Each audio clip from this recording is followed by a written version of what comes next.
이 시간 우리 주시는 하나님의 말씀은 신명기 19장 1절에서 13절 말씀, 신명기 19장 1절에서 13절 말씀 구약성경 291면에 있는 말씀이 되겠습니다. 네, 우리 신명기 19장 1절에서 13절 말씀 한 절씩 교독하신 후에 마지막 13절 말씀은 한 목소리로 합독하도록 하겠습니다. 제가 먼저 신명기 19장 1절 말씀 읽도록 하겠습니다. 내 하나님 여호와께서 이 여러 민족을 멸절하시고 내 하나님 여호와께서 그 땅을 내게 주심으로 내가 그것을 받고 그들의 성읍과 가옥에 거주할 때에 내 하나님 여호와께서 내게 기업으로 주신 땅 가운데에서 새 성읍을 너희를 위하여 구별하고 내 하나님 여호와께서 내게 기업으로 주시는 땅 전체를 세 구역으로 나누어 길을 닫고 모든 살인자를 그 성읍으로 도피하게 하라.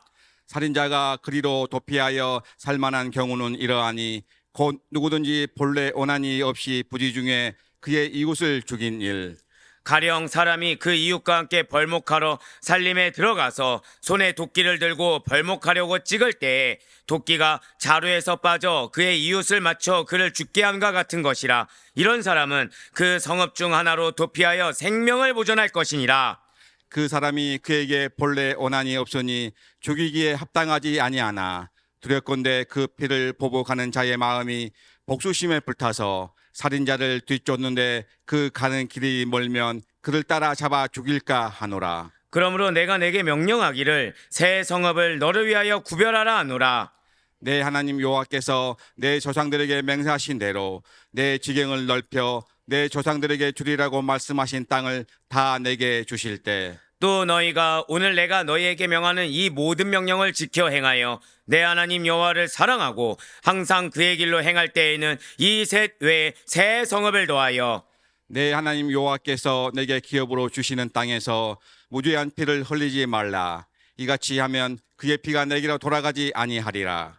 그러나 만일 어떤 사람이 그의 이웃을 미워하여 엎드려 그를 기다리다가 일어나 상처를 입혀 죽게 하고 이 한 성읍으로 도피하면 그 본 성읍 장로들이 사람을 보내어 그를 거기서 잡아다가 보복자의 손에 넘겨 죽이게 할 것이라. 함께요.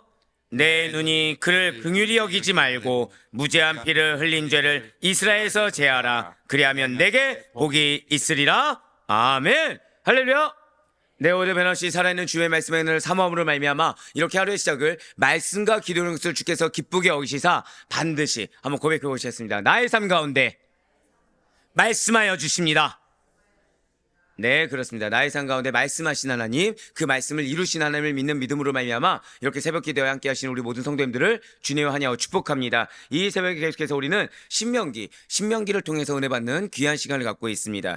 그 가운데 우리가 지금 살펴보고 있는 신명기 16장 18절부터 20장까지의 말씀은 이스라엘 백성들이 가나안 땅에서 반드시 지켜야 될 그 어떤 절대성과 강제성을 지니고 있는 정치와 사법 관련 규례들이 언급되고 있습니다. 자, 지난주 금요 새벽 기도회 때 참 선지자와 거짓 선지자의 구별법에 이어서 오늘 본문인 신명기 19장 1절에서 13절까지의 말씀은 도피성 규례에 대해서 말씀하고 있다는 거예요. 자, 도피성이 무엇이라고 기억하고 계십니까? 이전에도 이미 다룬 바가 있지만 도피성은 부지 중에, 그러니까 고의성이 없이 어쩔 수 없이 자기도 모르는 사이에 살인한 자가 피하여 피해 복수를 막기 위해서 세워진 성이 도피성입니다. 그러니까 고대 근동사회에서는 그러니까 일반적으로 눈에는 눈, 이에는 이, 그러니까 어떤 범죄 사실에 대해서 동해보복법이 적용되고 있었어요. 그리고 그것은 이 이스라엘 사회 역시도 예외는 아니었다는 거죠. 그러니까 사람을 죽인 자는 마땅히 죽어야만 했습니다. 눈을 다치게 했어요. 그럼 눈을 뽑았어야 됩니다. 팔을 다치게 했어요. 그 팔에 동일하게 상해를 입혔어야 됐습니다. 당연히 누군가를 죽였다라고 하면은 목숨은 무엇으로요? 목숨값으로 대체하는 것이 고대 근동사회의 그 통용화된 법이었다는 것이죠. 함무라비 법전에서도 그것이 남아있지만 당시 고대 근동사회에서는 이 동해보호법이 누구나 어떤 상해에 대해서 일반적으로 생각할 수 있는 공식과 같은 법칙이 되었다는 것입니다. 그런데 고의성이 없는 살해에 대해서, 그러니까 고의성이 없는 살인에 대해서도 극형에 처해지거나 또 다른 복수의 대상이 되어 무모한 피 흘림이 계속되고 보복의 악순환이 계속되더라는 거죠. 그래서 사회의 질서가 혼란스러운 우려를 갖고 있었던 것이 이 동해보호법의 폐해였습니다. 이것을 막고자 이스라엘 사회 내에서 하나님의 율법으로 제도한 것이 도피성 제도라는 거예요. 그리고 이러한 도피성 제도에 대해서는 이미 민수기 35장에서 주어진 바가 있습니다. 민수기 35장 11절로 15절 말씀을 한번 보도록 하시겠습니다. 너희를 위하여 성읍을 도피성으로 정하여 부지 중에 살인한 자가 그리로 피하게 하라. 이는 너희가 복수할 자에게서 도피하는 성을 삼아 살인자가 회중 앞에 서서 판결을 받기까지 죽지 않게 하기 위함이니라. 너희가 줄 성읍 중에 6을 도피성이 되게 하되 새 성읍은 요단 이쪽에 두고 새 성읍은 가나안 땅에 두어 도피성이 되게 하라. 이 6성읍은 이스라엘 자손과 타국인이 이스라엘 중에 거류하는 자의 도피성이 되리니 부지 중에 살인한 모든 자가 그리로 도피할 수 있으리라. 아멘.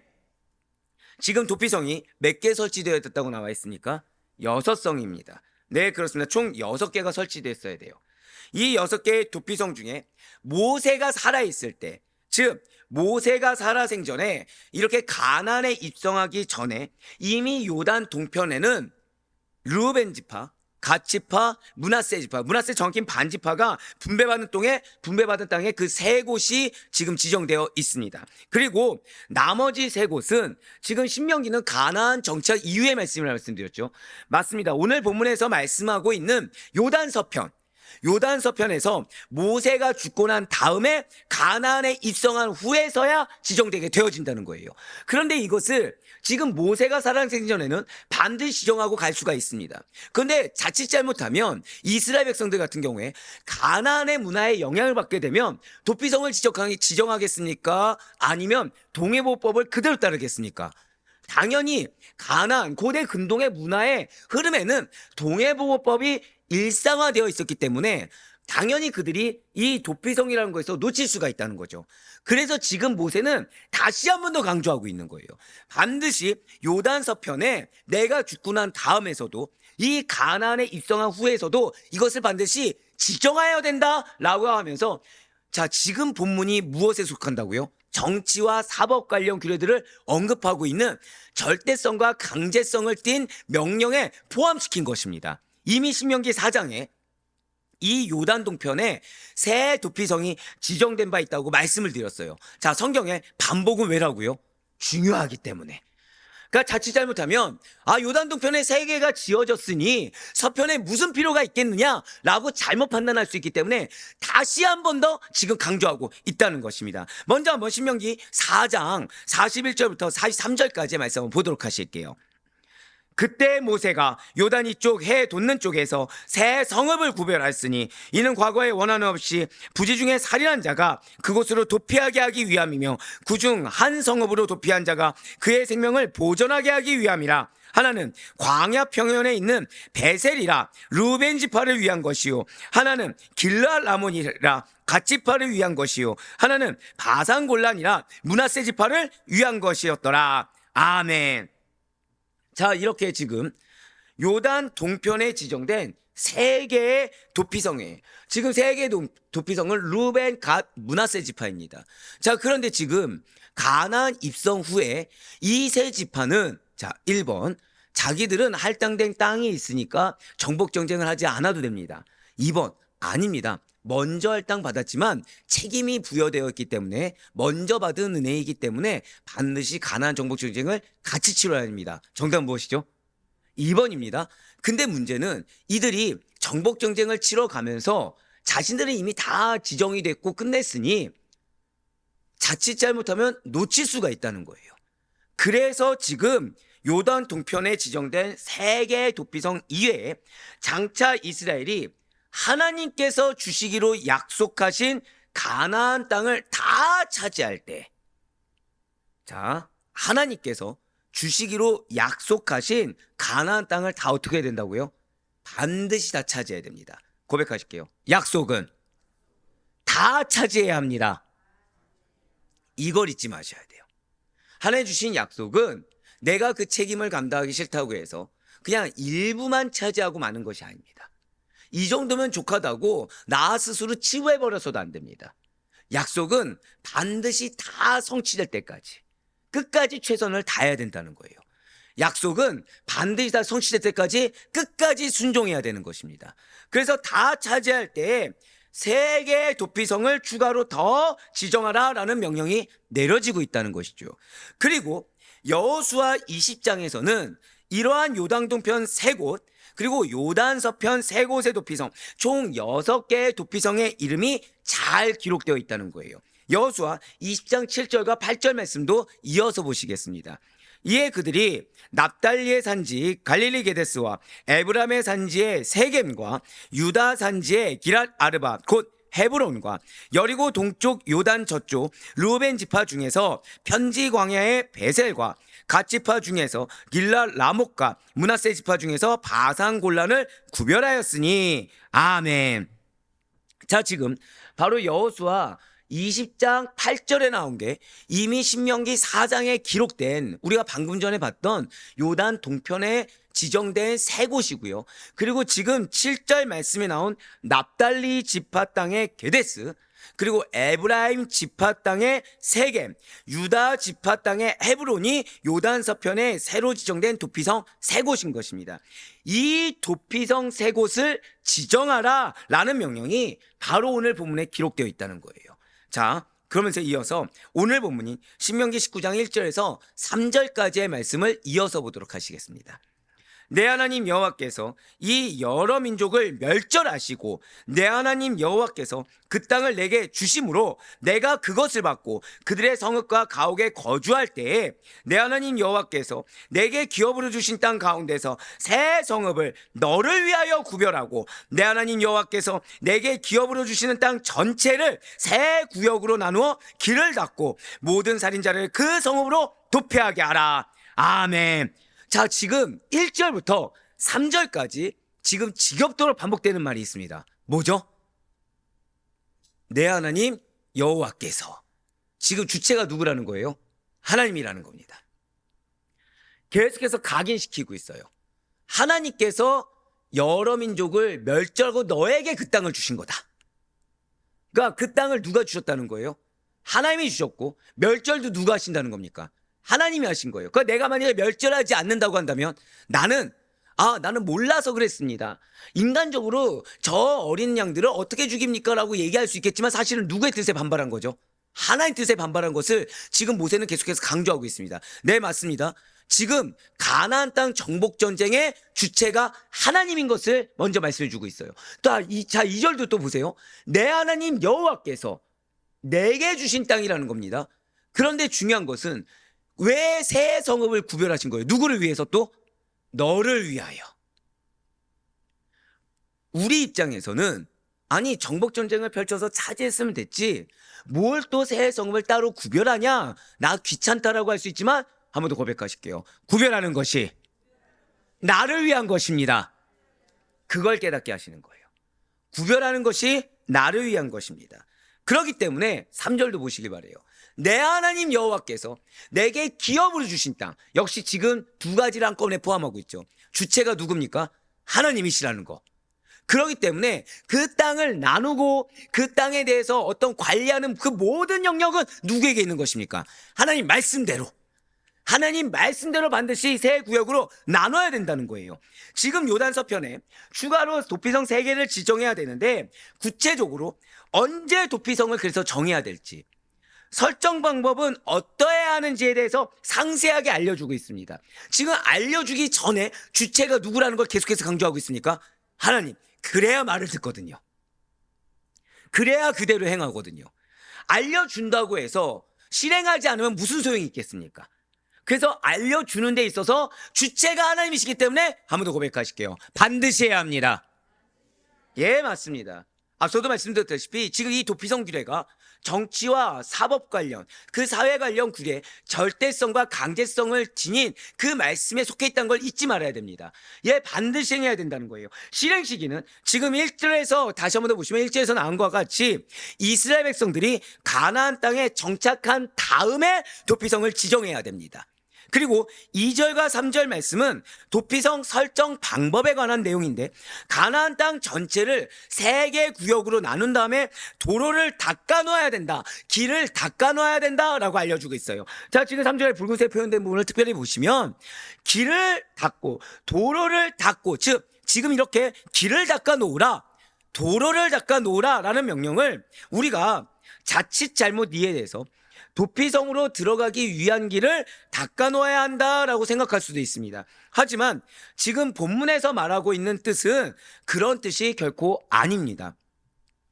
전체 가나안 땅을 몇 등분해야 됩니까? 3등분.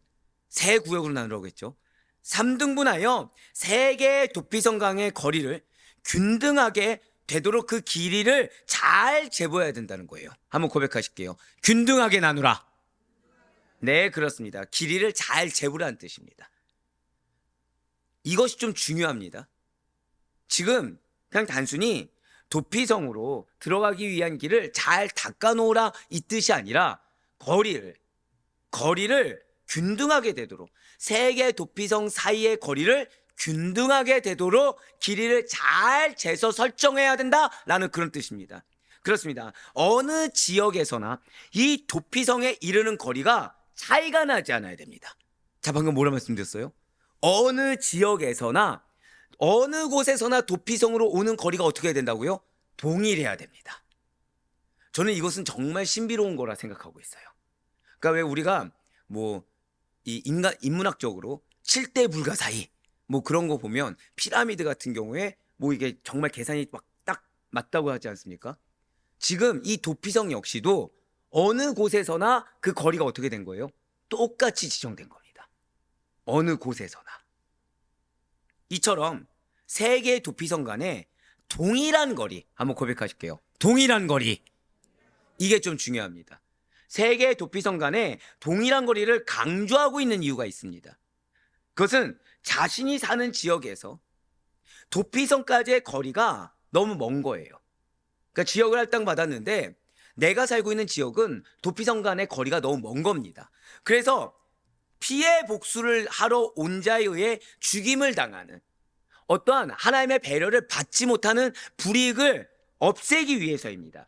그리고 그래서 지금 이 3절 말씀은 공평하신 하나님의 배려를 볼 수 있는 부분이라는 거예요. 누구에게나 하나님은, 한번 고백하실까요? 공평하게 기회를 주십니다. 바로 그거예요. 우리가 왜 저 사람은 저렇게 은혜를 받는데 나는 은혜를 받지 못합니까? 왜 저 사람은 저런 지금 특권을 받는데 나는 받지 못합니까? 라고 항변할 수 없는 이유가 여기에 있습니다. 하나님은 동일하게 은혜를 주십니다. 하나님은 동일하게 기회를 주십니다.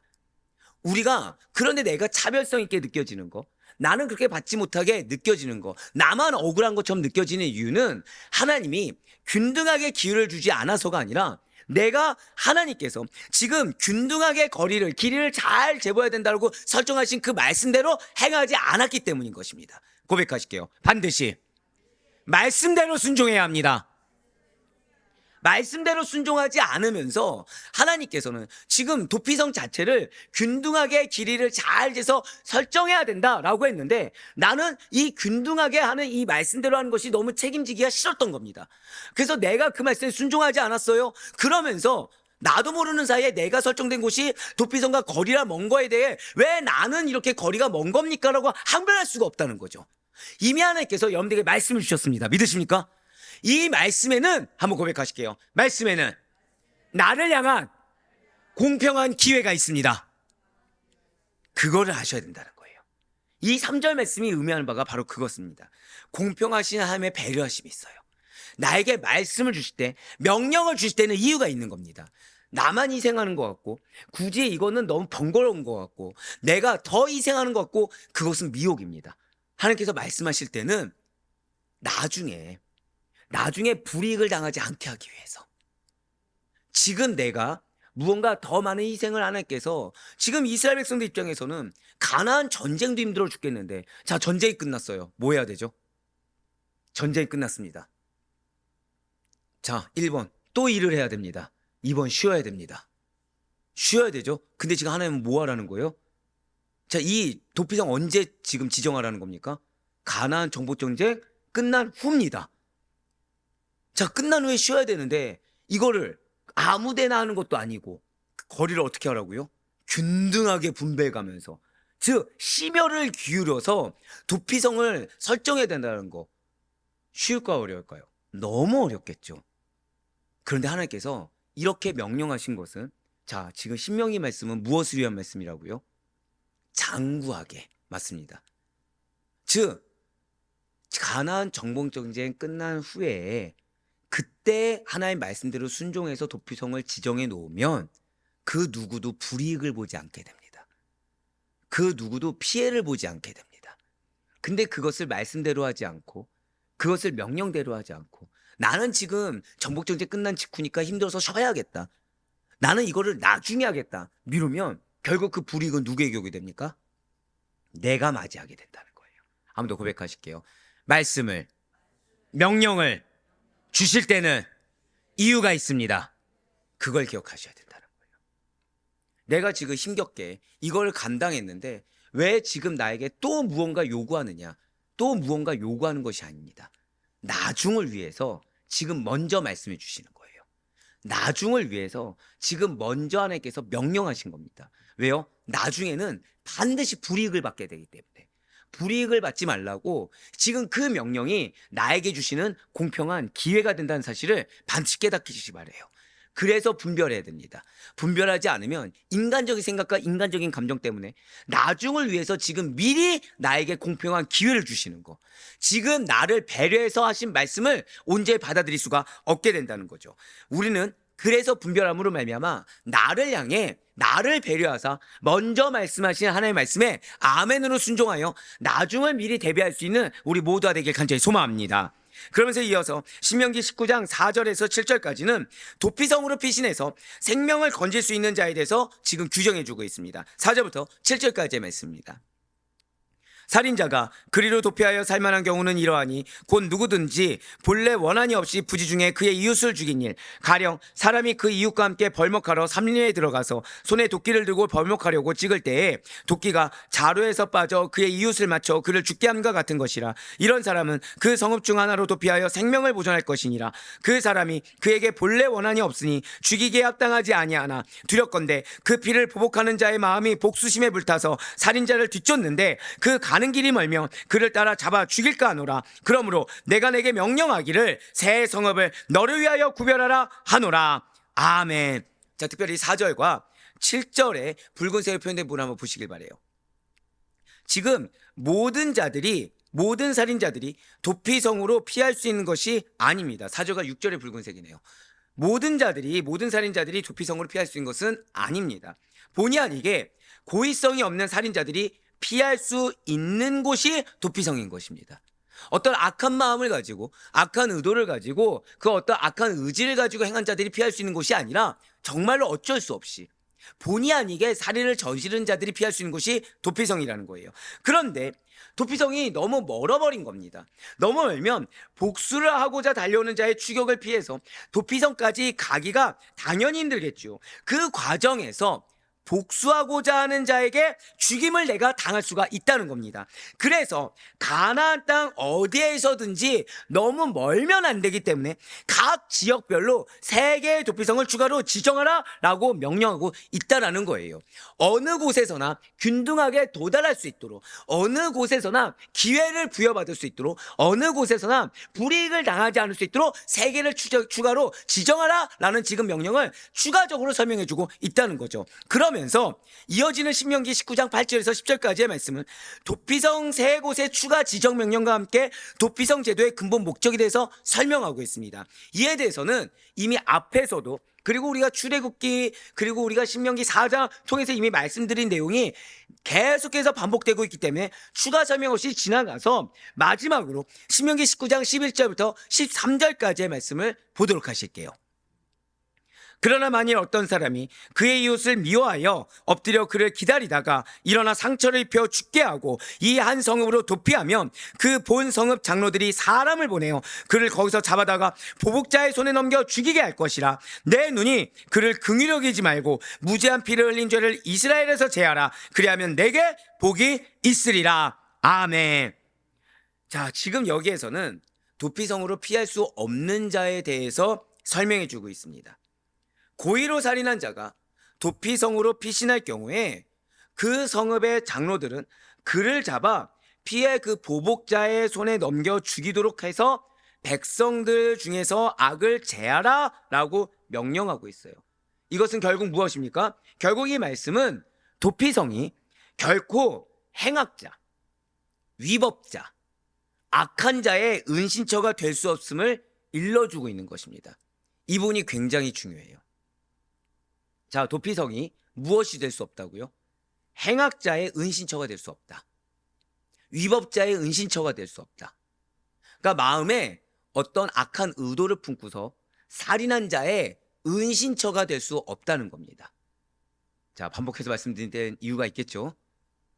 자, 도피성은 누구의 은신처가 될 수 없다고요? 행악자, 정확히는 어쩔 수 없이 실수한 자가 아니라 마음에 악함을 품고 의지를 품고 살인을 저지른 자. 결국 그러면서 나는 억울하다고 말하고서 피하려는 건 어떤 마음입니까? 두 마음인 거죠. 나를 자기 합리화로 숨기는 자죠. 자기 궤변으로 숨기는 자죠. 그런 자에는 은신처가 될 수가 없다는 거예요. 이와 마찬가지로 오늘 하나님께서 세상의 죄인들을 구원하시기 위해서 세운 교회 역시 마찬가지입니다. 진실로 교회는 맞습니다. 죄인들을 변화시키고 교화시켜야 되는 장소가 되어야 합니다. 그런데 범죄자들이 자기를 숨기고 면책을 얻기 위한 은신처가 되어서는 결코 안 된다는 거예요. 죄인임에도 불구하고 회개하는 것이 아니라 또 다른 죄를 양상하는 곳이 되어서도 안 되고, 어떠한 죄가 드러나지 않아서 다른 사람에게 피해를 주면서 그 피해를 주는 것이 당연한 것처럼 포장되는 곳이 교회가 되어서는 안 된다는 거죠. 여러분, 도피성의 정말 중요한 의미는 이 안에 교회론이 담겨 있습니다. 이 안에 교회가 어떠한 곳이 돼야 되는지가 드러나 있습니다. 그래서 도피성이 중요해요. 오늘날의 교회를 보면 범죄자들이 숨는 은신처로 이용되는 경우가 허다합니다. 물론 이 말씀이 현행범들이, 그러니까 현재 진짜 사회적인 범죄를 저지른 자들이 법망을 피하기 위해 도피 장소로 교회를 이용한다라는 말이 결코 아닙니다. 이는 다만 세상에서 악을, 죄를 짓는 거예요. 즉, 쉽게 말씀드리면 교회에서의 모습은 어떻죠? 거룩합니다. 근데 가정과 세상과 사회에 가면 차이점이 있습니까? 없습니까? 세상 사람들과 차이점이 없는 거예요. 오히려 세상에서는 어떻게 교회 다니는 사람이 저러지? 라는 욕을 들을 정도로 더 악한 행동을 하는 거죠. 예, 맞습니다. 그러면서 자신들의 그러한 악행, 그러한 범죄를 감추기 위해서, 그러니까 사회에서도 어떤 교회 다닌다라고 하면서 인망을 높이기 위해 나의 어떠한 유익을 사용하기 위해서 교회를 이용하는 거룩한 자이냐 행세하는 자들이 의외로 많이 존재한다는 거죠. 실제적으로 교회 안에는 믿음이 없습니다. 근데 자신의 이기적인 목적을 위해서 어떤 종교 생활을 하는 사람들이 많이 있다라는 거예요. 즉, 믿음으로 말미암아 이 세상을 변화시키는 것이 아니라 교회를 무엇으로 이용해요? 나의 유익을 위해서.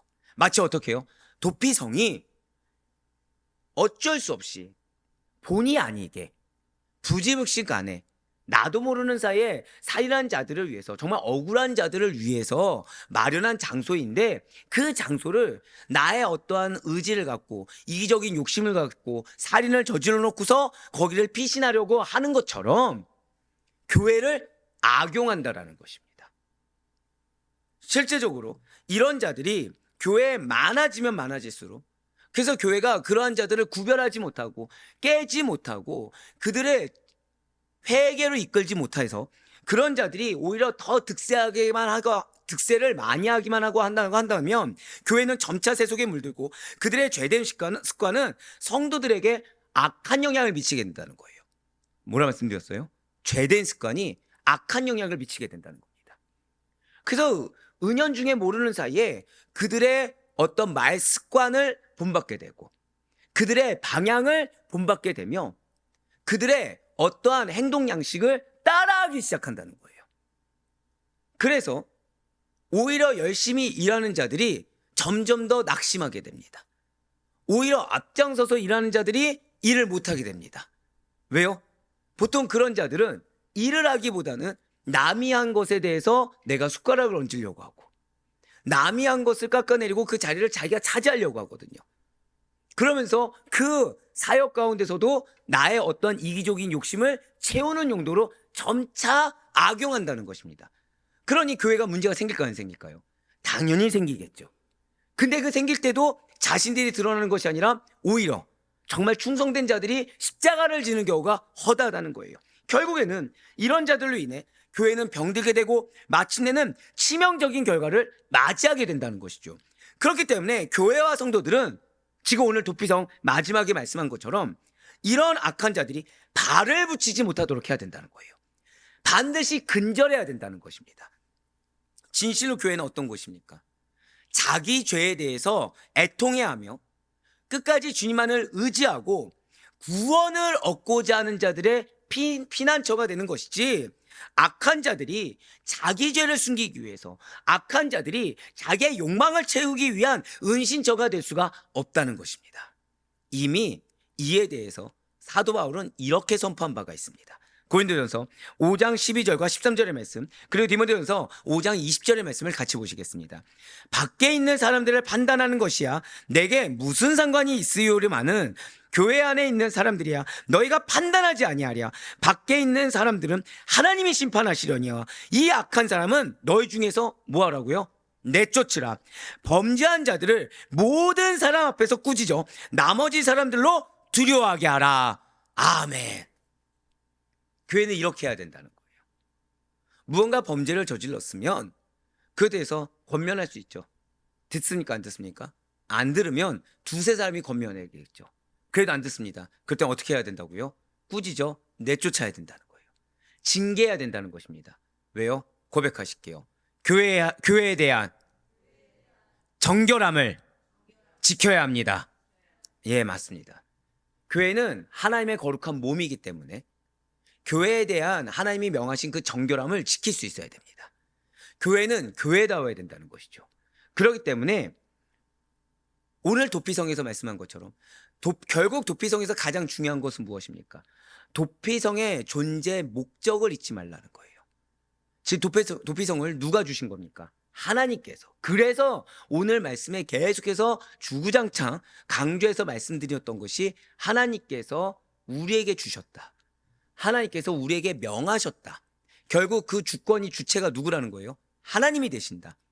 나중에 어떤 인간적인 관계에 의해서 그것을 옹호하려고 하지도 말고, 인간적인 어떤 마음에 의해서 모른 척 넘어가지도 말고, 또한 영적으로 무지하고 우매하고 아둔해서 그것이 문제란 것을 인식조차 못한 상태에서 도피성의 그 존재의 가치를 퇴색시키는 그런 일을 만들지 말고 도피성은 도피성답게, 한 번 더 고백하실까요? 교회는 교회답게, 예, 그렇게 있어야 된다는 거예요. 사랑하는 아드포의 성도 여러분들, 우리가 살고 있는 세상에는 우리에게 마치 구원을 줄 수 있는 것처럼 도피성과 같은 것처럼 보여지는 곳이 너무나도 많습니다.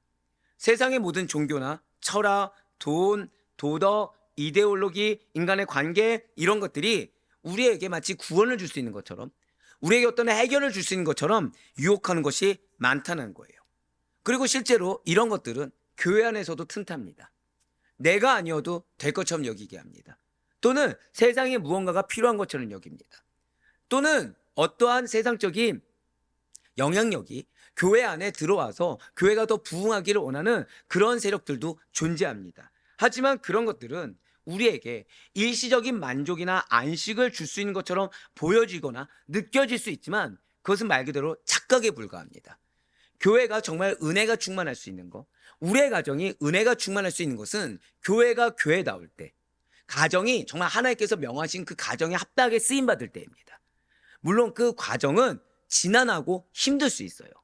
지금 도피성은 분명히 이스라엘 백성들에게 있어서 또 하나의 숙제가 될 수 있는 것처럼 여겨질 수 있는 것이 맞습니다. 왜요? 지금 도피성이 있습니까? 없습니까? 있어요. 이미 요단 동편 땅에 있습니다. 지금 이들은 전쟁을 눈앞에 두고 있어요. 그럼 지금 전쟁에 집중해야 됩니까? 아니면 전쟁 이후의 일도 들어야 됩니까? 인간적인 입장에서는 전쟁에만 집중하는 것이 다일 것처럼 보여질 수 있다는 거죠. 하지만 근데 지금 하나님께서는 모세를 통해서 전쟁이 끝난 다음에 너희가 마음을 풀어놓지 말고 도피성을 세우라고 하셨어요. 근데 도피성에서 지금 중요한 것이 무엇이라고요? 길을 닦아. 신경 써서 말씀을 지키게 하신 데는 이유가 있습니다. 왜요? 나중에 어떤 불이익을 당하지 말라고, 나중에 어떠한 피해를 보지 말라고 명령하셨어요. 이스라엘 백성들 입장에서는 그것을 듣는 것이 어려울 수도 있습니다. 하지만 그들은 분명히 순종했어야 돼요. 왜요? 그래야 나중에 불이익을 당하지 않거든요. 그래야 나중에 하나님께서 명하신 데는 이유가 있는 것인데 내가 그 피해의 대상자가 되지 않을 수가 있거든요. 그런데 거기서 하나를 더 명령하셨어요. 무엇이라고요? 도피성은 도피성답게 있어야 된다. 인간적인 어떠함이 들어갈 수 있습니까? 없습니까? 없다는 거예요. 하나님의 명령대로 순종해야 된다는 것입니다.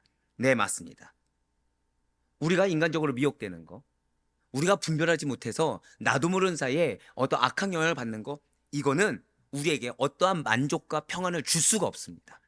오히려 그것들을 의지하는 자에게는 더 큰 허무감만을 줄 뿐이라는 거죠. 그래, 반드시 잊지 마시길 바래요.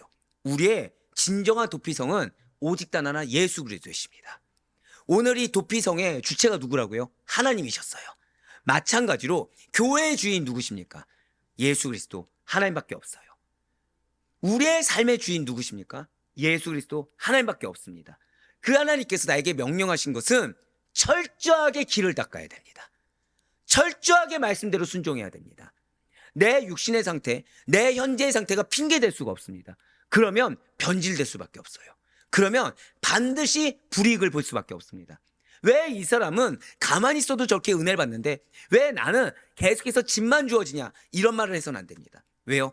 나에게 길을 닦게 하실 땐 이유가 있어요. 나에게 굳이 지금 전쟁 치느라 힘들어 죽겠는데 또 다른 길을 닦게 할 때는 이유가 있다는 것입니다. 그래야 나중에 불이익을 당하지 않을 수 있습니다.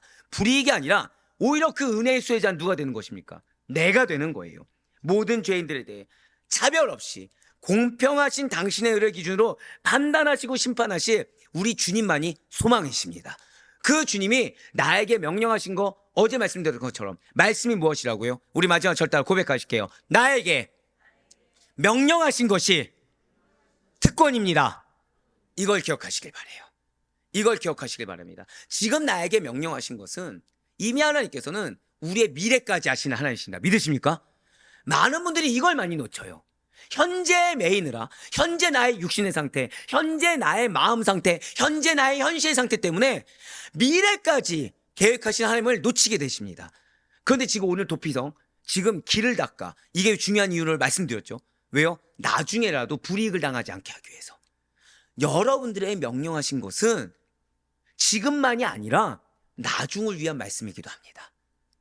나에게 지금 명령하시고 말씀하신 거, 지금 나는 내 형편 가운데 너무 힘든 거예요. 내 육신 가운데 너무 힘든 거예요. 근데 나에게 자꾸 명령하시는 거예요. 나는 지금도 눈 하나 뜨기도 힘들어 죽겠는데 눈 하나 뜨는 것뿐만 아니라 더 많은 걸 요구하시는 것 같습니다. 근데 왜라고요? 그것이? 한 번 더 고백하실게요. 그 명령이 나에게 도피성과 같습니다. 예, 맞습니다. 나중에 불이익 당하지 말라고, 나중에 피해 보지 말라고 미리 말씀하시는 명령인 줄 분별하시길 바랍니다. 그 말씀을 예수님께서 주셨어요. 내가 아니라 예수님만이 우리에게 구원을 줄 수 있고, 세상이 아니라 예수님만이 우리에게 영원한 소유, 참된 평화와 안식, 그리고 만족을 줄 수 있음을 반드시 믿고 의지하시길 바랍니다. 오늘 하루가 여러분들에게 그러한 삶이 되길 바라요. 왜 나에게 이런 숙제를 주시냐, 왜 나에게 이런 명령 주시냐, 또는 그 말씀 앞에 나는 그걸 감당하기 싫어서 모른 척하고 넘어가는 것이 아니라, 또는 그 말씀 앞에 어제 유대인들과 같이 내가 할 수 있는 거 딱 정해놓고 그만큼만 하겠다고 하는 것이 아니라, 나에게 말씀하실 땐 이유가 있다, 나에게 명령하실 땐 이유가 있다. 나는 지금 전쟁 치느라 내 마음과 몸 다 힘들어 죽겠는데 여기에 또 다른 숙제를 주실 때는 이유가 있다. 이 사실을 믿음으로 받아들이시는 가운데, 그래서 오늘 하루에 그 믿음으로 받아들이시는 오늘 하루의 삶이 여러분들에게 주고자 하시는 참된 평화와 안식과 만족을 누릴 수 있길 간절히 소망합니다. 그런 여러분들로 인해 결국에는, 자, 그럼 도피성이 있는 곳은 도피성에 그 속해 있는 지파만을 위한 것입니까? 이스라엘 전체를 위한 것입니까? 우리 죄송합니다. 마지막 절대 한번 더 고백하실게요. 나로 인해 내가 속한 공동체가 은혜를 누리게 됩니다. 이걸 기억하시길 바래요. 그 도피성을 세우라는 하나님의 말씀에 순종하는 나를 통해 결국에는 내가 속한 공동체 역시도 은혜를 누릴 수 있고 하나님 안에서 평화와 안식을 누릴 수 있는 것입니다. 잊지 마시길 바래요. 나에게 길을 닦으라고 명령하셨는데 내가 그 길을 닦지 않으면 피해자는 나뿐만 아니라 내가 속한 공동체도 피해를 보게 되는 겁니다.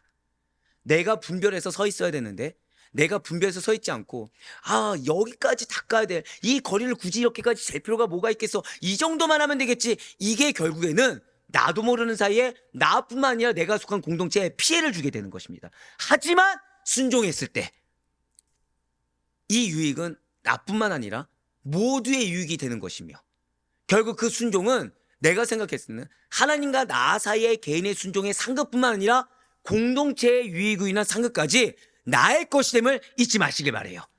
그러니 정말 바로 권학교는 오늘 좀 기도를 뜨겁게 하시길 바래요. 더욱더 하나님의 주권을 인정하는 증명이 되길 바랍니다. 오늘 말씀 굉장히 간단하지만 어렵죠. 하나님이 나에게 명령하실 때는 정말 이유가 있다.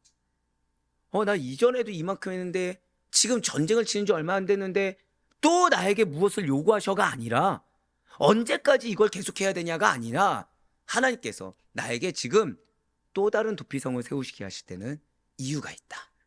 나중에 불이익 누리지 말라고, 나중에 피해를 보지 말라고, 지금까지 기껏 정복정쟁 잘 펼쳐놓고 그것에 대해서 만족을 누리지 못하고 나중에 피해를 봐서 되겠느냐라는 하나님의 마음을 느끼시는 가운데, 그래서 말씀에 순종하신 여러분들, 그 말씀이 너무나도 괴로워서 길을 닦아야 되니 얼마나 신경을 써야 됩니까?